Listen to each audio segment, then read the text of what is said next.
¿Conocés los planes de salud de Andar, la obra social de los viajantes vendedores? Planes para empleados en relación de dependencia, monotributistas y particulares. Solicita un asesor comercial al 0810-345-0184.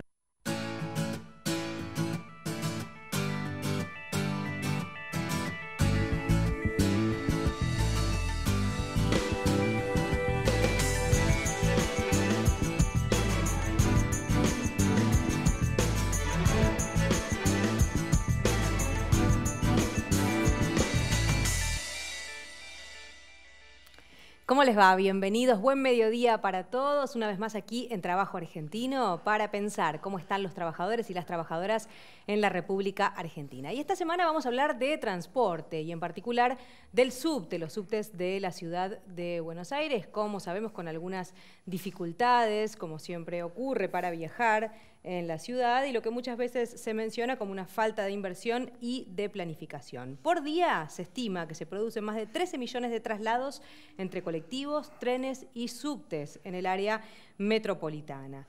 El subte en particular este año vence la concesión que tiene el Grupo Rogio.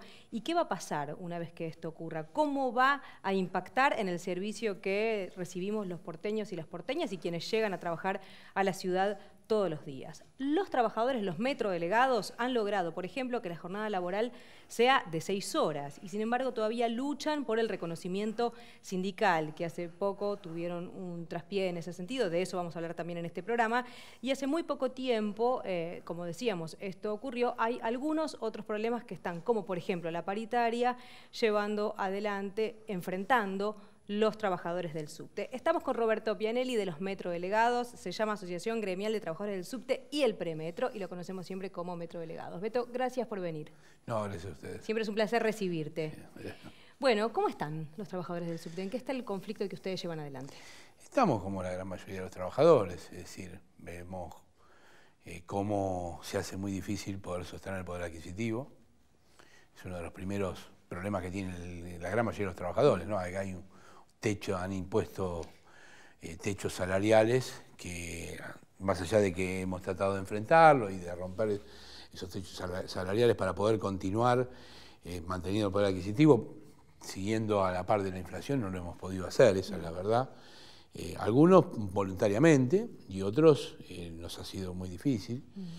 Y después tenemos algunos otros problemas más. Nosotros hemos tenido un gran problema en el último tiempo, que bueno, descubrimos que no era de nuevo, sino que venía de antes, que fue cuando se compraron los trenes para la línea B, los trenes CAF 5000, que vinieron con un material que acá estaba prohibido desde hace 10 años, y en España también prohibido no solamente usarlo, sino venderlo. Los trenes usados que se compró al Metro de Madrid, trenes que estaban en desuso en Madrid, lo usaban para probar explosivos, la chatarra, compraron chatarra. Lo trajeron, se compraron 36 trenes para que anden 18, porque como no había repuestos, había que desarmar de esos trenes para hacerlos andar. Se compraron para tener repuestos. Claro, para tener repuestos. Compraron 36 trenes que salían $500,000 cada uno para que anden la 18, mitad, claro. Es decir, $1.000.000 más o menos se pagó cada tren, que es lo que vale nuevo. Así, fue una estafa, que eso implicó causas penales en su momento, cuando se compraron hace 5 años atrás, que quedaron cajoneadas. Pero he aquí que en Madrid estalló hace 1 año y medio un lío bárbaro, porque se descubrieron que esos trenes estaban hechos con asbesto, con los que acá se conoce que es un material tóxico. Claro, el amianto, un mineral que se utilizó durante mucho tiempo, en la Argentina se utilizó muchísimo. Es verdad. Lo usábamos en la famosa tostadora. De amianto. Con amianto, las calderas, las escaleras mecánicas. Bueno, ese material, miramos ese material y nos enteramos de todo esto.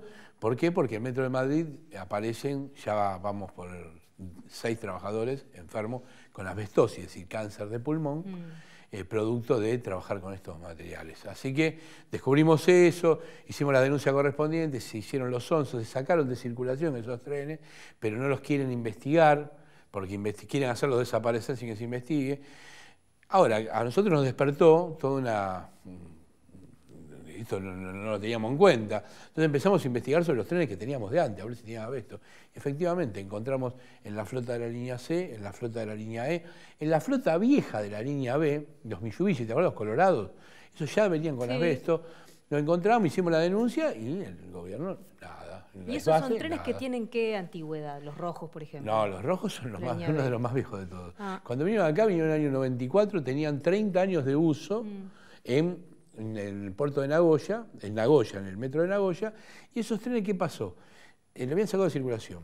La mitad de esa flota, los rojos, esos que vinieron con pana, ¿te acordás? Sí. Eso, la mitad de esa flota se hicieron bancos de coral en Nagoya. Es decir, se cortan y se tiran porque es chatarra, y la chatarra, viste, deshacerte de chatarra. Claro, y la otra mitad encontraron a alguien que aceptaba esa chatarra, que era Esbase, su tren de Buenos Aires, que los trajo y acá aparecieron como nuevos. Pero tenían 30 y pico de años de usos en Nagoya. Así que esos trenes deben tener ahora 60 años. Ahora, ¿y qué pasa con eso, Beto? Cuando llegan trenes con esa antigüedad, ¿son verdaderamente trenes que están en desuso, que ya no deberían usarse, o siguen andando y efectivamente está bien que hayan venido? Más allá del asbesto que tienen, ¿no? No, vamos a suponer que no tengan asbesto. Vamos a decir, si uno tiene que comprar trenes nuevos, compre trenes usados.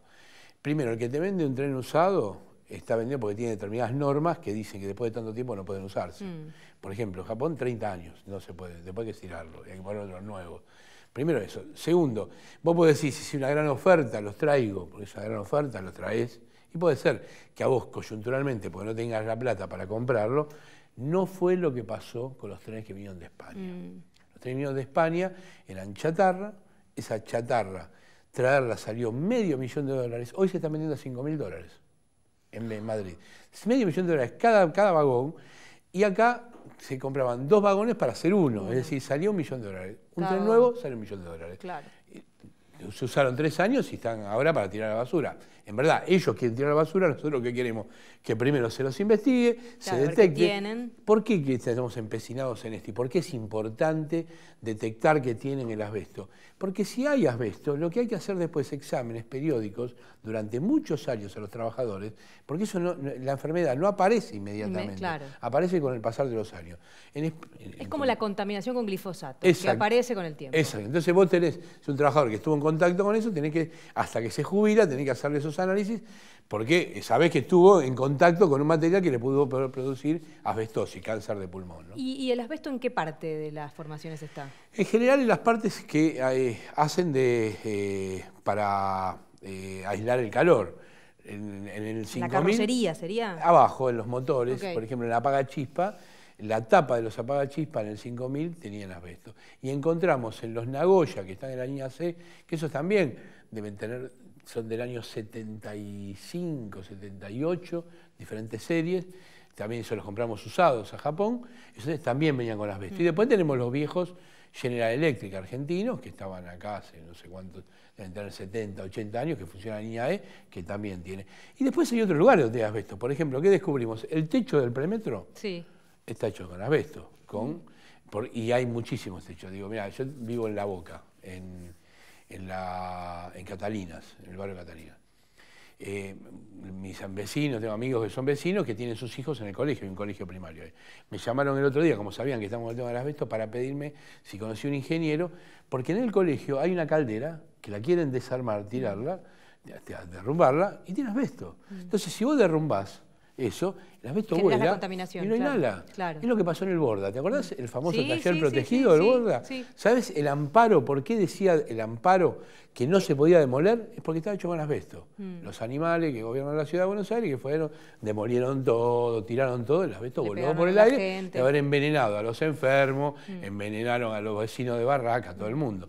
Bueno, el tema del asbesto es un problema viejo que tienen las grandes ciudades, porque durante muchos años fue legal y era un buen aislante de calor. Entonces lo que hay que buscar es dónde está, identificarlo, donde se identifica. Los que trabajan en contacto con eso tienen que estar seguidos, es decir, con informes con médicos. periódicos, claro. Periódicos, y después desamiantar. Es decir, sacar el amianto y poner un material que no sea de amianto. Y eso debe ser carísimo. Enseguida vamos a compartir lo que decía a propósito de esta cuestión un legislador porteño para compartir algunas otras voces y opinar a partir de eso. Pero te pregunto, ¿qué pasa con el contacto del amianto que pueden tener estos trenes y los pasajeros, no solo los trabajadores? Bueno, el amianto vuela en el aire. Es decir, la fibra de amianto se volatiliza y eso vuela en el aire. Obviamente, una persona que pasa tuvo la mala suerte de inhalar amianto, eso se aloja en el pulmón y eso puede provocar la asbestosis, lo que provoca la asbestosis. Es mucho más difícil en una persona que pasa. Claro, que quien trabaja muchas más horas, a mayor está ahí todo contacto, el día. perfecto. Entonces, ¿hay posibilidad de contagio? Sí, hay posibilidad. Ahora es muchísimo, infinitamente menor que el que está todo el día trabajando. Mira, esto decía Mariano Recalde sobre esto que ocurrió en el metro de España y decía, mientras Horacio Rodríguez Larreta se niega a investigar y a dar explicaciones, en España ya hay 4 casos de trabajadores enfermos por inhalación de amianto o de asbesto. Uno de ellos falleció hace un mes y no podemos seguir esperando. Es así, incluso surgió esa información en un momento de la muerte de un trabajador. Sí, fue hace un mes. Efectivamente, lo que dice Mariano es verdad y, bueno, un dato más. La semana pasada apareció un nuevo caso más de un conductor con asbestosis. Es decir, son 5 los trabajadores que ya están confirmados. ¿Y el base qué dice? Nada. ¿Qué va a decir? Nada. Nosotros, vos viste que hicimos 2 paros por esto. Al tercer paro que íbamos a hacer dijeron, hagamos una comisión. Bueno, fuimos voluntarios, levantamos el paro, vamos a hacer la comisión, lo que queremos es esto. Investigarlo, claro. Vamos a hacer la comisión, la hacemos, muy bien. Nos juntamos todos, nunca se pudo conformar. La comisión nunca se conformó. Vamos a traer al INTI. Porque no destinaban las personas, después vinieron los del INTI, que trajeron ellos, y los del INTI que trajeron ellos dijeron, no, nosotros no tenemos, no sabemos, no tenemos quién lo saque. Toda una cosa mentira, porque aparte nosotros, por nuestra cuenta, lo hemos hecho. ¿Qué hicimos nosotros? Agarramos, sacamos, formamos a nuestros compañeros, con cuidado, saquen determinadas piezas que podían llegar a tener, las hemos sacado, las hemos mandado a la Universidad del Sur, en Bahía Blanca, las han investigado y nos han mandado los informes, tenemos todos los informes. Bueno, los legisladores, entre ellos Mariano Recalde, tienen los informes que nosotros le hemos mandado, donde le contamos las partes que mandamos. Que comprueba que efectivamente hay asbesto. Y el informe de la universidad, no nuestro. Obviamente van a decir, bueno, pero lo hicieron ustedes. Bueno, nosotros queremos hacerlo con una comisión, háganlo ustedes, pero que no quieren hacerlo con una comisión. Hay un protocolo de esto, vos tenés que armar un protocolo. Se sacan 2 pruebas, una va a investigarse, otra queda en la guardabocas. Sí, se ponen peritos independientes como en un juicio, digamos exactamente. Se resuelve. Estamos hablando de una cuestión que tiene que ver con la vida y la muerte, por eso. Sí, por supuesto. Bueno, no han hecho nada, no han hecho nada porque hay 2 delitos. Uno, el delito de haber comprado porquerías. Y segundo, el delito de haber comprado porquerías ilegales, porque es ilegal comprar material con asbesto, es ilegal. Si el Metro de España no le dijo... Debe ser un problema del Metro. Sí, pero aparte vos comprás, no te dicen, vos no leíste lo que tenían, porque nosotros accedimos a los manuales de estos trenes donde dicen claramente que tiene asbesto. En el manual dice, tal cosa tiene asbesto. O sea, estaba claro de entrada. Ni miraron los manuales, esa es la verdad. O no lo miraron, porque el que lo miró es un chanta, ¿no? Y entonces no dicen nada, ¿qué van a decir? Tienen que agarrar al anterior presidente de SBASE y colgarlo. O no, capaz que ni siquiera culpa de él, porque viste cómo es esto. Yo no quiero pensar mal de nadie. Pero uno dijo, tenés que comprar esto, tenés que comprarlo y lo tenés que comprar y no importa cómo, comprarlo. Llega el negocio, claro, y se hace. Beto, ¿cómo está el conflicto paritario de los metrodelegados? ¿Cuál es la situación en este momento del gremio y la representación ante los trabajadores? Bueno, mira, nosotros estuvimos en un conflicto muy fuerte porque... es la primera vez que nos imponen 2 cosas. Primero, una cláusula salarial. Me dicen, ¿la quieren firmar? Era del 13%. Dijimos, no. Bueno, la vamos a firmar igual. La firmaron con la UTA, con el sindicato que estaba antes, la firman con ellos. Y es un sindicato minoritario en la representación. Minoritario, sí, inflamamente minoritario. Y aparte, lo peor de todo es que para que firmen eso, ¿qué le dan a la UTA? ¿Y qué hace? Le dan un descuento compulsivo del 1% de todos nuestros salarios, de todos los trabajadores del subte, por mes a la UTA. Es decir, nos imponen un descuento compulsivo para la UTA, no a los afiliados, a los no afiliados, es decir, a los afiliados a nuestro sindicato. A mí, le pago a la UTA, yo fui delegado de UTA, me echaron de la UTA y estoy pagando el 1% de mi salario, a la UTA nos la cuota sindical, digamos, pero aporte solidario, le dicen ellos, más que cuota sindical, pero a todos los trabajadores. Bueno, hay una provocación, yo digo, es casi una provocación, sabían de que íbamos a un conflicto. Nosotros hicimos un conflicto que tratamos de hacerlo afectando lo menos posible al usuario, abriendo molinetes, informando a la gente, invitándole inclusive café, con gaseosa, le invitábamos a la gente con parlantes, hablando, y hacíamos paros muy parciales por línea de 1 hora o 2 horas. En la misma hora del día anterior habíamos estado abriendo los molinetes, dejando. Le decíamos a la gente, no poníamos la cara, miren, mañana vamos a parar 2 horas, hoy pase gratis, le dábamos un material, una hoja, que sacamos todos los meses, que es la hoja del usuario, la repartíamos a la gente explicándole el conflicto. Empezaron a llover lluvia de sanciones, suspensiones, 200 suspensiones de trabajadores. Después, no conforme con eso, pasó lo que todos vieron por la televisión. Nos militarizaron una línea, la militarizaron completamente, nos encerraron, hicieron una ratonera abajo, los compañeros que estaban abajo no dejaban entrar a la prensa, nos tiraron balas de goma, gases, pimienta, así todos no pudieron hacerlo funcionar. Eso, la gente estaba de paro, no podía hacerlo funcionar. Cuando se terminaba el paro, a los compañeros que estaban en los trenes los sacan y los detienen. Aproximadamente son 16 compañeros, entre ellos Segovia, mi compañero, sí, que fue detenido. A partir de ahí, nosotros paramos ese día, porque obviamente no íbamos a tolerar que esté preso nuestro compañero. Al otro día seguimos haciendo lo mismo, abríamos molinete, pero sin parar. Bueno, nos despiden 3 compañeros de la comisión directiva. 2 de la comisión directiva y un delegado. Y en medio, el conflicto cada vez más agudo, en medio de eso, un juez, nosotros íbamos a hacer un paro, y un juez de la contencioso administrativa, nosotros presentamos una denuncia porque la empresa que estaba haciendo estaba intentando enseñarle a manejar a tipos que no sabíamos quién eran, para romper el paro. Entonces venía una persona de la empresa y querían que le enseñaran. Entonces, bueno, mira, acá están haciendo, para ser conductor, vos primero tenés que ser guarda, claro, tenés que tener un curso, claro, que tiene una capacitación de meses, claro, tenés que ser psicofísico, psicotécnico. Nosotros todos los años renovamos el registro, todos los conductores, todos los años, guarda, entonces renueva el registro. Bueno, cualquiera lo que quiera hacer manejar. Entonces hicimos una denuncia, mire, vamos a hacer un paro, quieren van a hacer manejar el tren, cantan peligro todo, ponen en peligro al usuario, todo. Entonces el juez interviene y dice, bueno, señores, paremos acá. Nos pide a nosotros que no hagamos ningún paro, le exige a la empresa que abra una mesa de negociación, a la empresa Metrovía, es base al gobierno de la ciudad, y le dice, siéntense, discuten, resuelvan este. Pero metan a la UTA también si quieren, todo, pero discutan. Y bueno, de eso pasó casi 2 meses, nadie llamó, hasta el día de la fecha. Nosotros volvimos, no a abrir molinetes, porque nosotros no queremos estar por fuera de lo que dispuso este juez, el juez, pero hace 2 días, una semana atrás, aparece un fallo, porque un juez se declaró incompetente, fue a un juzgado laboral, que levanta la cautelar y que libera las partes.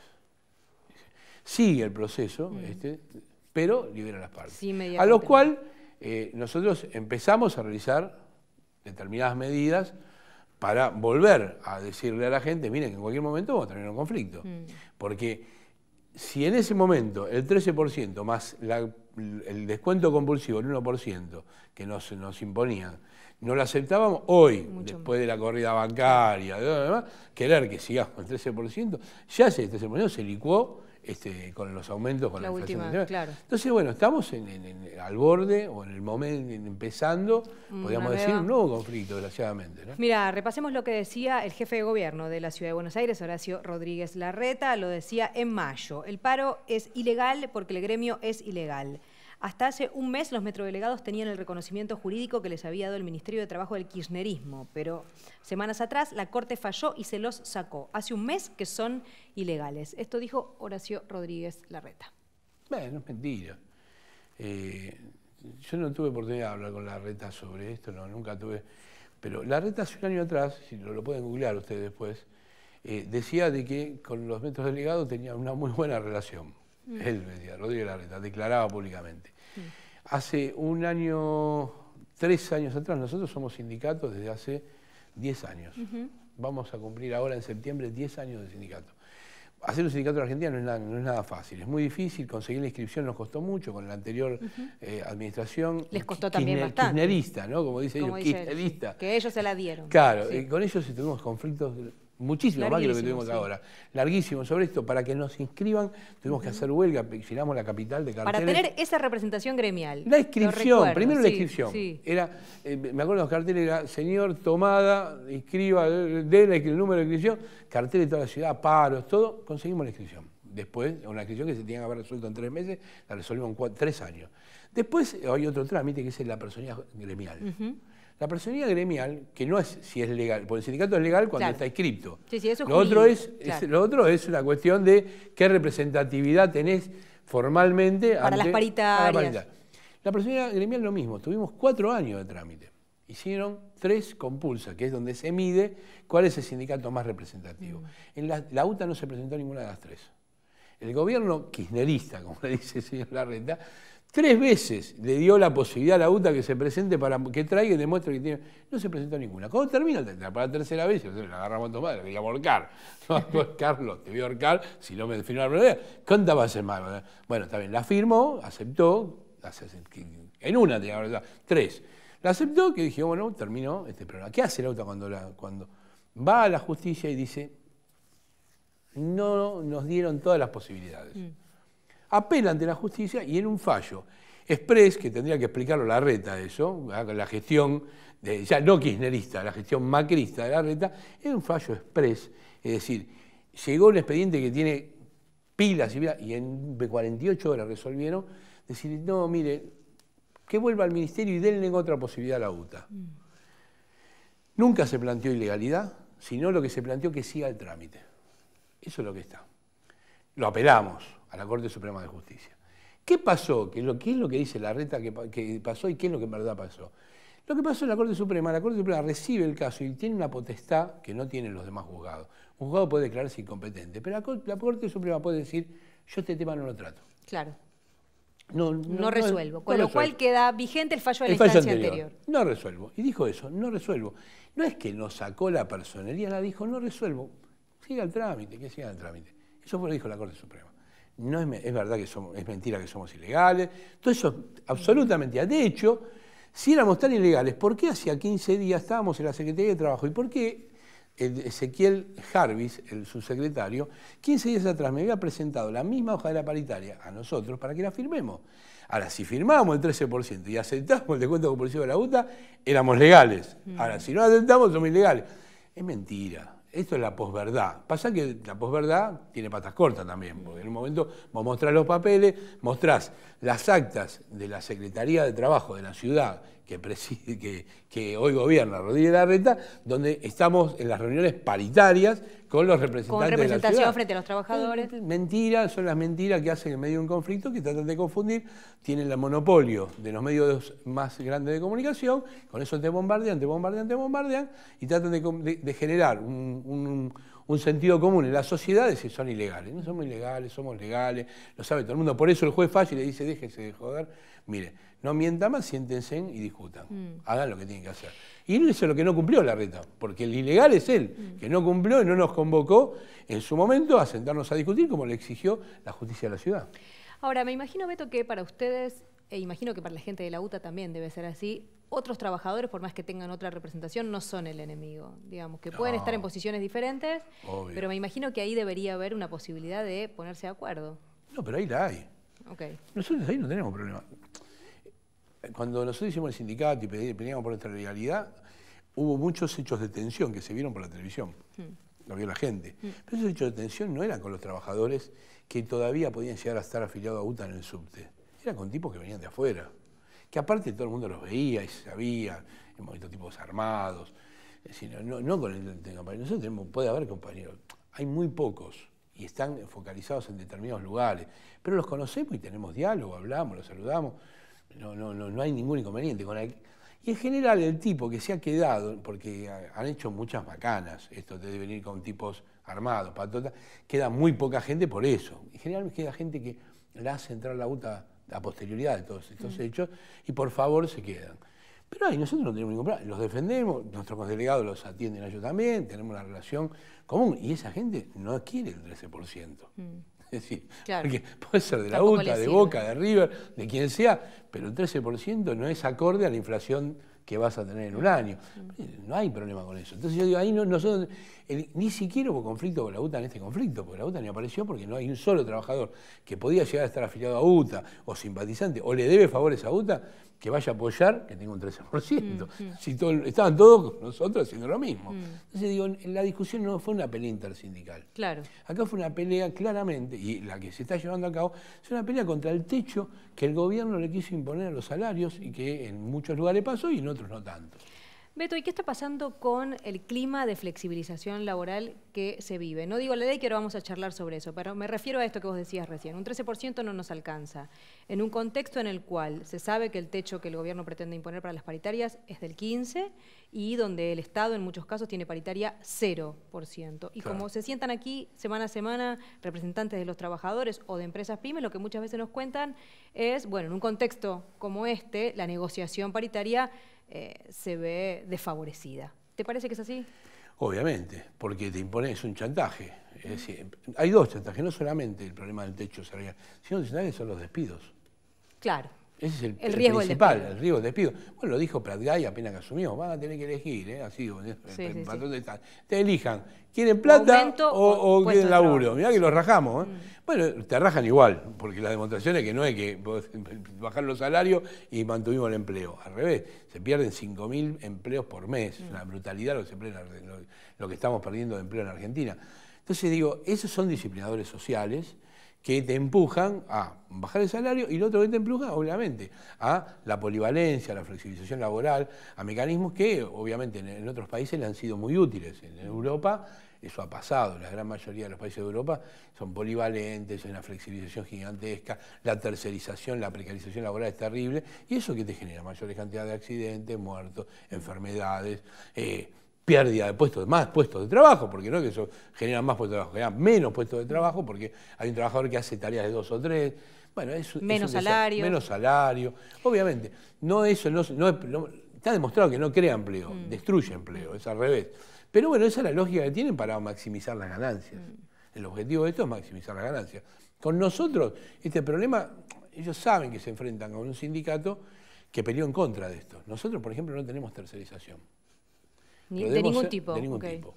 Pero teníamos el 50% del plantel tercerizado. Y fueron peleas durísimas, muy duras. Nosotros teníamos tercerizado todo el personal que hace evasión. Rompimos todo el personal de limpieza, la rompimos, de recuento la rompimos, todo eso peleando, luchando para incorporarlos al convenio colectivo de trabajo y después incorporarlo a la planta permanente. Y logramos hacerlo. Somos uno de los pocos, junto con los aceiteros, que logró romper la precarización laboral. Obviamente, todos los días te quieren, por favor, déjame meter una empresa de limpieza, déjame meter... No, peleamos contra esto. Entonces saben que eso con nosotros, y por eso también el ensañamiento, ¿no? Sí. Porque saben que esa no pueden venir a discutir... saben con quién están enfrentando y que, aparte no es un tema individual, que enfrentan a los metrodelegados que son conocidos, Segovia, Pianelli. Si nosotros quisiéramos tampoco lo podríamos, no lo queremos. Seguro, pero seguro. Si Segovia, Pianelli o quien sea, cualquiera de nosotros quisiéramos decir, bueno, mira, accedamos a esto, la gente no te lo permitiría. No, claro. Que es por eso que tienen fuerza. Bueno, repasemos algunos de los datos de lo que podría ocurrir en la República Argentina. Lo ha planteado el Gobierno Nacional en su momento y es la posibilidad de que exista una reforma laboral como la que hubo en otros países. El hermano país de Brasil, por ejemplo, ya atravesó una reforma laboral y allí han cambiado las condiciones para los trabajadores. ¿Qué te parece, Beto, que puede pasar en la Argentina con esto que se plantea? Tal vez en partes, tal vez todas juntas, se iba a hacer durante el Mundial, la posibilidad de que venga una reforma. Yo creo que no hay posibilidad real de que pase. Por eso ellos están jugándose a tratar de alimentarla por sector.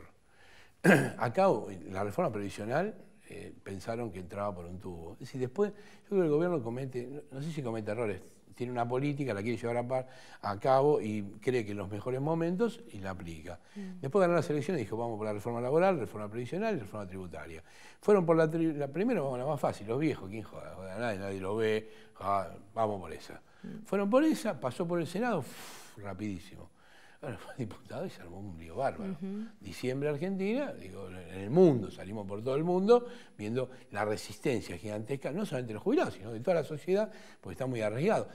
Tiraron bala de goma, gases, metieron a la prefectura, todo reprimido. No pudieron, la marcha de la otra manera, más grande que la anterior. Sí, yo creo que esa era la dinámica. Y fueron por la parte más simple, que creían ellos que era, yo creo que una reforma laboral va a tener una consecuencia muchísimo mayor que la que tuvo la reforma previsional. Y no creo que pase. Creo que no hay posibilidad, si la intentan meter por el Congreso. ¿Qué pueden hacer? intentar meterla por parte. Creo que así tampoco va a pasar por el Congreso. Porque vamos a un año electoral, todo el mundo va a mirar, sabe que el que vota eso quedó liquidado. Algo parecido pasó con la ley del aborto, ¿no? El que votaba, sí, vos fuiste, acá te vení que te anoto. Entonces, acá es lo mismo, me parece que sí, ellos pueden ser que se jueguen y de hecho, en este chantaje, van a intentar imponerla a la medida de los hechos en las relaciones cotidianas, en los lugares de trabajo. Claro, y después tratar de enchufarla en el convenio. Bueno, dame esto del convenio colectivo y te aumento un poquito más de sueldo. Yo creo que más van a intentar por ese lado. Ahora, si no, creo que hay una unanimidad en el movimiento sindical que hay que enfrentarla, ¿no? Beto, te invito a que vengas una vez más y conversemos un poco sobre cómo está el movimiento obrero en la Argentina. No hay problema. Gracias por haber venido. No, gracias a vos. Beto Pianeri de Metro Delegados estuvo con nosotros. A ustedes también muchas gracias por habernos acompañado. Esto es Trabajo Argentino. Hasta la semana que viene. OSADEF, la obra social de empleados de farmacia. Para más información, ingresá a www.adef.org.ar o llamanos al 0800-345-0299. OSADEF, tu obra social.